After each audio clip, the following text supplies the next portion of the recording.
CM Arvind Kejriwal ने उपराज्यपाल VK Saxena से मिलने का समय मांगा था, जिसके बाद एलजी ने उन्हें मंगलवार शाम को बुलाया है। आपने कहा है कि सीएम केजरीवाल कल अपने पद से इस्तीफा दे सकते हैं। केजरीवाल ने रविवार को घोषणा की थी कि वे 2 दिन बाद अपने पद से इस्तीफा देंगे। संभवतः कल की विधायक दल की बैठक में नए सीएम का फैसला होगा। कैमरामैन धर्मेंद्र के साथ मृगांक प्रभाकर, भारत एक्सप्रेस।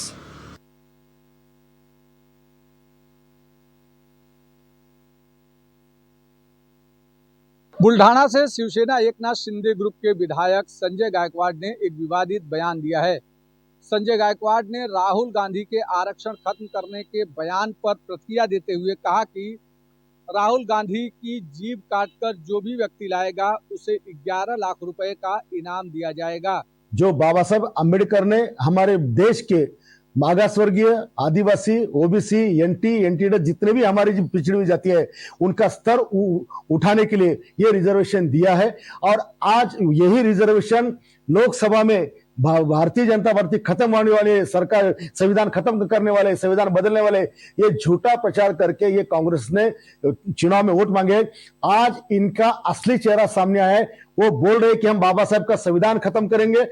जो बात राहुल गांधी ने की है कि हम बाबा साहब का संविधान खत्म करेंगे, मैं चैलेंज करता हूं कि इस तरह की बात करने वाले राहुल गांधी की वहां पर जुबान काट देनी चाहिए, और जो काटेगा उसको मैं 11 लाख का इनाम मेरी तरफ से दूंगा। संजय गायकवाड़ के इस बयान के बाद विपक्ष सरकार के ऊपर आक्रामक है। महाराष्ट्र विधानसभा में नेता प्रतिपक्ष विजय वडेट्टीवार ने कहा कि संजय गायकवाड़ के खिलाफ एफआईआर दर्ज कर तुरंत उसे गिरफ्तार करना चाहिए। संजय गायकवाड़ जैसे इंसान को समाज में या राजनीति में रहने का कोई अधिकार नहीं, जो आए दिन अनाप शनाप वक्तव्य देते रहता है। अब जो बात उन्होंने कही है उसका सबूत सामने है। देखना यह है कि शिवशाहू फुले अम्बेडकर के महाराष्ट्र में कानून का राज है, लोकशाही है या तालिबान शाही है। और अगर आरक्षण के बारे में आप इतना गहराई से सोचते हो तो फिर जो राहुल जी ने वायदा किया है, फ्लोर ऑफ द पार्लियामेंट किया है कि 50% की मियाद हटा देंगे हम, तो आप हटा दीजिए। स्पेशल सेशन बुलाइए पार्लियामेंट का, कांग्रेस साथ में खड़ी रहेगी। देखते हैं आप में कितना दम है, कास्ट सेंसस करा दीजिए। तो वहीं कांग्रेस के सीएलपी नेता बाला साहब थोराट ने कहा कि आने वाले समय में किस तरीके से सत्ता पक्ष के लोग राहुल गांधी के बयानों को तोड़ मरोड़ कर दिखाते हैं, इसका ये नमूना है। और संजय गायकवाड़ के बोलने से कुछ नहीं होगा। महाराष्ट्र की जनता इस समय महाविकास अघाड़ी के साथ खड़ी है। सरकार को पता है कि संजय गायकवाड़ के इस तरीके के बयान से कहीं न कहीं सरकार की छवि खराब हो सकती है। हालांकि मुख्यमंत्री एकनाथ शिंदे से जब इस पर प्रतिक्रिया जाननी चाहिए तो मुख्यमंत्री ने हंसकर टाल दिया और दूसरे मुद्दों पर बात करने लगे। इससे साफ है कि मुख्यमंत्री को पता है कि संजय गायकवाड़ का ये बयान उनके लिए मुश्किल खड़ी कर सकता है। वीडियो जर्नलिस्ट बालकिस के साथ अभिषेक पांडे, भारत एक्सप्रेस, मुंबई।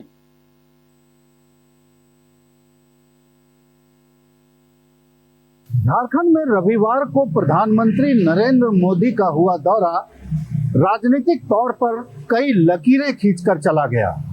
तमाम परेशानियों और मौसमी झंझावातों के बीच प्रधानमंत्री सड़क मार्ग से जमशेदपुर पहुंचे और जमशेदपुर के गोपाल मैदान में उन्होंने एक राजनीतिक सभा को, अपनी पार्टी की एक सभा को संबोधित करते हुए कांग्रेस, आरजेडी और झारखंड मुक्ति मोर्चा तीनों पर अलग अलग ढंग से निशाना साधा। कांग्रेस और आरजेडी को राज्य निर्माण में सबसे बड़ी बाधा के रूप में बताते हुए प्रधानमंत्री ने साफ कहा कि झारखंड अलग निर्माण का कहीं न कहीं ये दोनों पार्टियां विरोधी रही हैं। दूसरी तरफ झारखंड मुक्ति मोर्चा को प्रधानमंत्री ने घुसपैठ के मुद्दे पर घेरा और उन्होंने यहाँ तक कह दिया कि झारखंड मुक्ति मोर्चा के अंदर आरजेडी और कांग्रेस का भूत घुस गया है। बाद में झारखंड मुक्ति मोर्चा ने साफ तौर पर कहा कि प्रधानमंत्री के साथ 5 पूर्व मुख्यमंत्री थे, लेकिन सरना धर्मकोड पर कुछ नहीं बुलवा पाए। यहाँ तक कि जो राज्य का बकाया है रॉयल्टी का, उस पर कुछ नहीं बुलवा पाए। तो तमाम तरह की बातों के बीच इतना तो तय है कि प्रधानमंत्री जो करने आए थे वो करके चले गए। चुनावी बिगुल जो फूंकना था वो कहीं न कहीं प्रधानमंत्री फूंक कर चले गए और वैसे कोल्हान के इलाके से फूंक कर चले गए जिस कोल्हान के इलाके में 2019 के विधानसभा चुनाव में बीजेपी का सुपड़ा पूरी तरह से साफ हो गया था। भारत एक्सप्रेस के लिए कैमरामैन धर्मेंद्र के साथ मधुकर आनंद, रांची।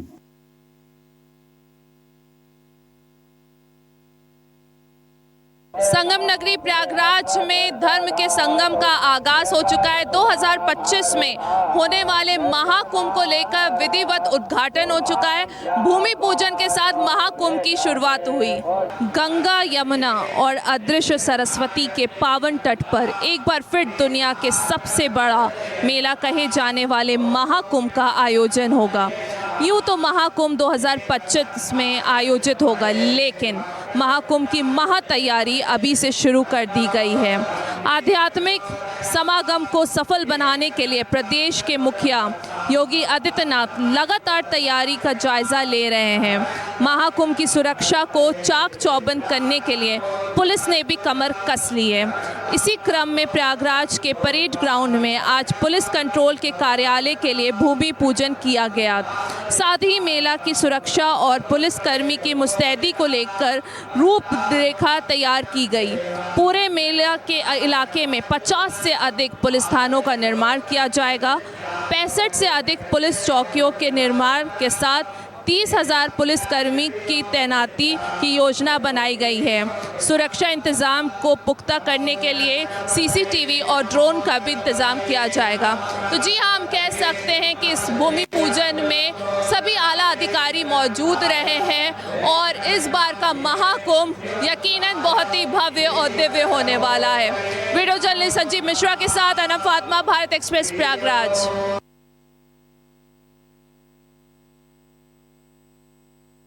तेजस्वी यादव के उस बयान पे सियासी घमासान मचा हुआ है। तेजस्वी यादव ने कहा था कि हमारी जो जासूसी है वो एनडीए की सरकार करा रही है। इसको लेकर के एक तरफ जहां बीजेपी इसको बेतुका बात कह रही है, तो दूसरी तरफ जदयू के जो मंत्री हैं, संसदीय कार्य मंत्री विजय चौधरी, उन्होंने कहा कि अगर उनकी कोई जासूसी करा रहा है तो उनको सतर्क रहना चाहिए। वहीं उन तेजस्वी यादव के आरजेडी के सहयोगी पार्टी कांग्रेस के प्रदेश अध्यक्ष अखिलेश प्रसाद सिंह ने कहा कि अगर तेजस्वी यादव ऐसी बात कह रहे हैं तो कहीं ना कहीं उसमें सच्चाई है और एनडीए का शुरू से काम ही ऐसा रहा है कि वो किसी न किसी का जासूसी कराते रहती है। तो तेजस्वी यादव का ये बयान 2025 विधानसभा चुनाव को लेकर काफी महत्वपूर्ण है। सारी जो पार्टियां हैं वो अपना तैयारी शुरू कर दी है 2025 को लेकर के, और कहीं ना कहीं ये रणनीति का एक हिस्सा भी कहा जा सकता है 2025 विधानसभा चुनाव को लेकर के। लेकिन अब देखने वाली बात है कि ये जो बयान है वो कितना तूल पकड़ती है। पटना से भारत एक्सप्रेस के लिए ज्योति।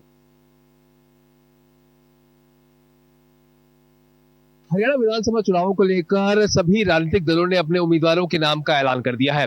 खासतौर पर कांग्रेस पार्टी की अगर बात करें तो कांग्रेस पार्टी 79 सीटों पर चुनावी मैदान में है और सोशल इंजीनियरिंग का जो फॉर्मूला है कहीं ना कहीं पार्टी की तरफ से अपनाया गया है, जिसके मद्देनजर जाट, ओबीसी, एससी, एसटी, ब्राह्मण सभी को साधते हुए कांग्रेस पार्टी ने टिकट बंटवारा किया है। जो जाट समुदाय से ज्यादा टिकट जो है कांग्रेस पार्टी ने दिए हैं, लेकिन वहीं एससी, एसटी वोट को साधने के लिए, दलित वोटों को साधने के लिए एससी, एसटी और ओबीसी को भी अच्छी खासी मात्रा में जो टिकट है वो दिए गए हैं।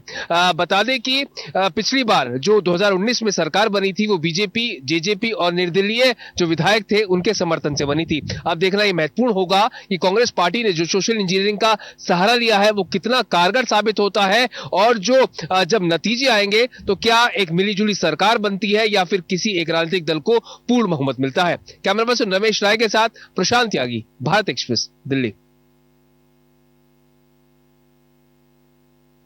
जम्मू कश्मीर में 10 साल बाद विधानसभा चुनाव हो रहे हैं। पहले चरण के लिए अब जो है प्रचार जो है थम चुका है। ऐसे में अब जो है कोई भी राजनीतिक पार्टी प्रचार नहीं कर पाएगी क्योंकि परसों जो है चुनाव है। इसको देखते हुए अब जो है जम्मू कश्मीर में कश्मीर संभाग की 16 और जम्मू संभाग की 8 सीटों पर पहले चरण में जो है मतदान होगा। जम्मू संभाग की 2 सीटें जो है इस बार बहुत इंपॉर्टेंट है। अगर पहली सीट की बात करें तो बनिहाल की, जहां पर लगातार वकार रसूल वानी जो कांग्रेस के प्रदेश अध्यक्ष भी रह चुके हैं, वो लगातार नेशनल कॉन्फ्रेंस जिनके साथ उनका गठजोड़ है उसी पर लगातार हमलावर हो रहे हैं। वहीं दूसरी तरफ किश्तवाड़ की सीट जहां पर शगुन परिहार बीजेपी की सीट से लड़ रहे हैं और सज्जाद किचलू जो हैं वो नेशनल कॉन्फ्रेंस की सीट पे लड़ रहे हैं, उनमें भी जो मुकाबला है इस बार बहुत कड़ा होने वाला है, क्योंकि परिहार बंधु जिनको आतंकवादियों ने मौत के घाट उतार दिया गया था, उसके बाद अब उनके ही परिवार से शगुन परिहार को टिकट दिया गया है। ऐसे में ये 2 सीटें जो है जम्मू संभाग की रोचक होने वाली हैं और खासकर पहले चरण में जिस तरह के चुनाव में लोग भाग लेंगे, इसी को लेकर अगले 2 चरण होंगे उस पर पता चलेगा क्या इस बार जम्मू कश्मीर में जो मतदाता है वो एक बार फिर से चुनाव में अपने वोट डालने के रिकॉर्ड को तोड़ेंगे या नहीं। विकास अब्रोल, भारत एक्सप्रेस के लिए जम्मू से।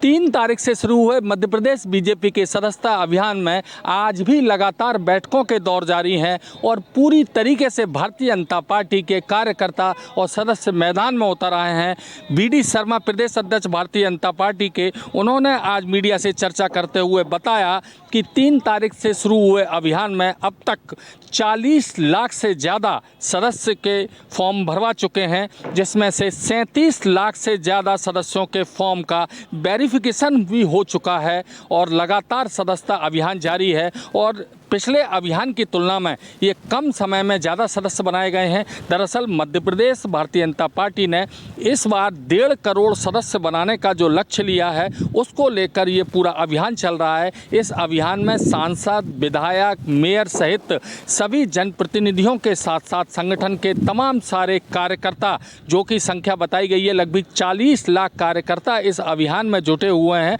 और लगातार सदस्य बनाए जा रहे हैं। खासतौर से फोकस किया जा रहा है सदस्य बनाने के लिए उन मतदाताओं को जिन्होंने भारतीय जनता पार्टी को वोट दिए हैं।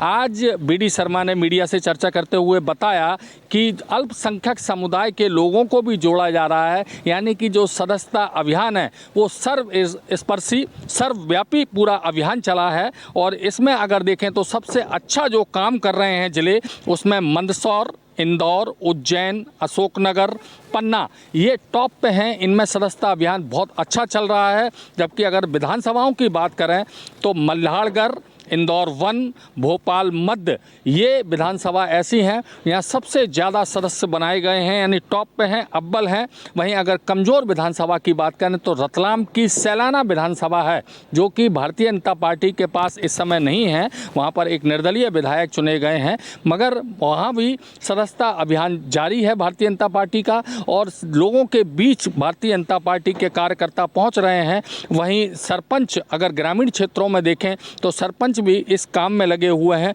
और 25 सितंबर को ये जब पहले चरण का जो अभियान की समाप्ति होगी उस दिन हर बूथ पर 100 कार्यकर्ता, जो 100 लोगों को सदस्य बनाया जाएगा और कार्यकर्ता पूरी तरीके से उस सदस्यता अभियान के अंतिम चरण में जुड़ेंगे। उसके बाद फिर दूसरा चरण बाद में शुरू होगा, मगर पहले चरण में ही लक्ष्य से लगभग अपने करीब चल रहे हैं, ऐसा कहना है भारतीय जनता पार्टी का। तो देखना यह है कि 1.5 करोड़ का लक्ष्य लेके मध्य प्रदेश बीजेपी जो चल रही है उसमें अब पहले चरण में कितने सदस्य बनाए जाते हैं। कैमरामैन मनीष के साथ भारत एक्सप्रेस के लिए भोपाल से अजय भटनागर। कोलकाता के आरजी कर मेडिकल कॉलेज में छात्रा के साथ में दुष्कर्म और हत्या का मामला सामने आने के बाद देश भर में उबाल देखा जा रहा है। वहीं मुंबई में भी एक चौंकाने वाला मामला सामने आया है। मुंबई के नायर अस्पताल में एमबीबीएस छात्रा के साथ में सेक्सुअल हरासमेंट करने की कोशिश की गई थी, वो भी एक असिस्टेंट प्रोफेसर की तरफ से। हालांकि इस पूरे मामले को लेकर एक कमेटी बनाई गई थी और इस पूरे मामले को लेकर छात्रा की तरफ से शिकायत भी दर्ज कराई गई थी।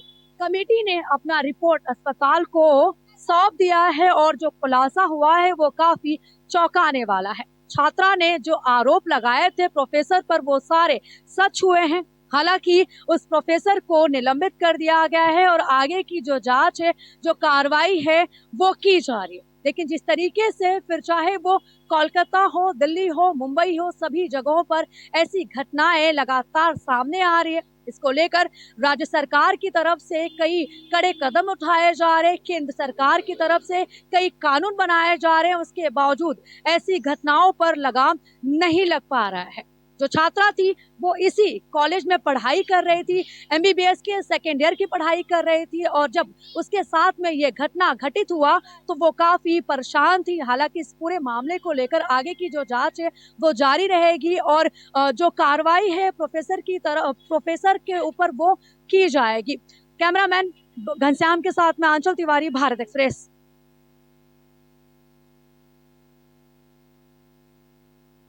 वक्फ बोर्ड संशोधन विधेयक के मुद्दे पर जेडीयू और आरजेडी आमने सामने है। आरजेडी नेता और पूर्व मंत्री सुरेंद्र राम ने आरोप लगाया है कि मुसलमानों की जमीन हड़पने में बीजेपी के साथ जेडीयू अहम भूमिका निभा रही है और इस मुद्दे पर पूरी तरह चुप है। लोकसभा में और राज्यसभा में ये बिल पेश किया जा रहा था तो इन्हीं का मंत्री, इन्हीं का सांसद ललन सिंह पुरजोर तरीका से इसका समर्थन करने का काम किया। ये बीजेपी का जो सामंतवादी विचारधारा है और जो कट्टरपंथी विचारधारा है उनसे इनका तालमेल और मेलजोल रहता है। इस मुद्दे पर जवाब देते हुए अल्पसंख्यक कल्याण मंत्री जमा खान ने साफ साफ कहा कि जब तक बिहार में नीतीश कुमार की सरकार है मुसलमानों का हक कोई छीन नहीं सकता। अल्पसंख्यकों का नीतीश कुमार पर भरपूर भरोसा है और हम भी यही उम्मीद करते हैं कि जब तक नीतीश की सरकार रहेगी तब तक अल्पसंख्यकों के विरोध में कोई भी फैसला नहीं होगा। बताना चाहता हूँ प्रदेश और देश को कि नेता नीतीश कुमार जी जब तक हैं किसी को नुकसान होने वाला नहीं है। जब से संतुष्ट में हम सब हो जाएंगे वो बिल को पास नहीं करने देंगे। नीतीश कुमार जी इस बात को सबसे उन्होंने कहा भी है कि आप लोग घबराए नहीं, उसको पूरे जो हमारे जनता दल यूनाइटेड के नेता लोग हैं बैठकर डिस्कशन हो रही है, दिल्ली की डिस्कशन हो रही है और ये कई बिंदु ऐसे हैं जिस बिंदुओं पर मान लीजिए प्रॉब्लम खड़ा हो सकता है। ऐसे बिंदुओं पर चिन्हित करके नेता नीतीश कुमार ने कहा कि निर्णय लिया जाएगा। इतना आसान नहीं है। मेरे रहते हुए किसी को नुकसान नहीं होने दूंगा। माइनॉरिटी के साथ मैं बराबर रहा हूँ और माइनॉरिटी के साथ बराबर रहूंगा। आज बिहार के अंदर जो भी काम हुआ है वो माइनॉरिटी का काम कोई और नहीं किया है, ये नीतीश कुमार जी ने किया है। सहयोगी कैमरामैन राकेश के साथ भारत एक्सप्रेस के लिए पटना से आशुतोष कुमार।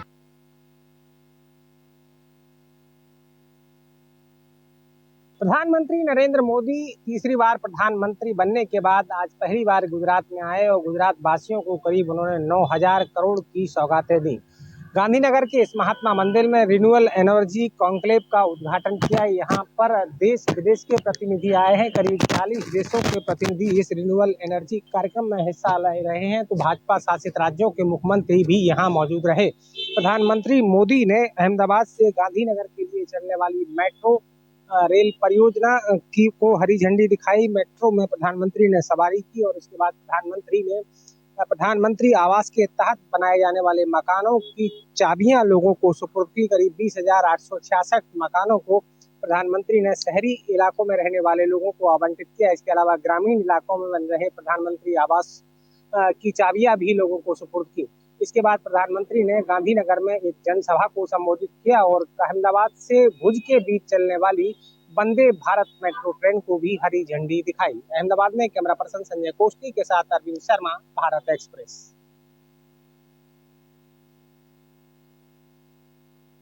देश की सबसे लग्जरियस ट्रेनों में से एक वंदे भारत में अब 16 के बजाय 20 डब्बे देखने को मिलेंगे।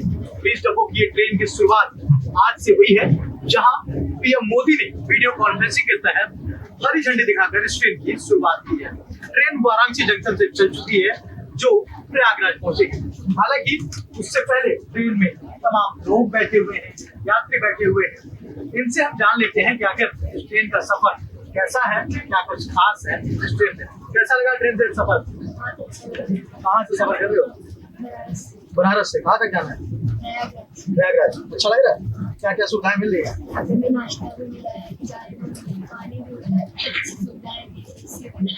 सीट वीट कैसा है?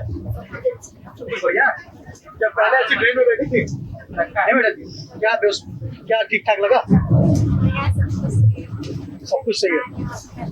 यात्रियों की हर सुविधाओं का खास ध्यान रखा गया है और अब जैसे कि लोग ट्रेनों में सफर करते थे और ऐसा उनका मानना होता था कि ट्रेनों का सफर काफी उबाऊ होगा, तो वो देखने को नहीं मिलेगा और अब एक लग्जरियस ट्रेन बड़े ही आसानी से सफर कर सकेंगे और कम समय में अपने गंतव्य तक पहुंच सकेंगे। कैमरा पर्सन अभिनव के साथ राहुल पांडे, भारत एक्सप्रेस, वाराणसी।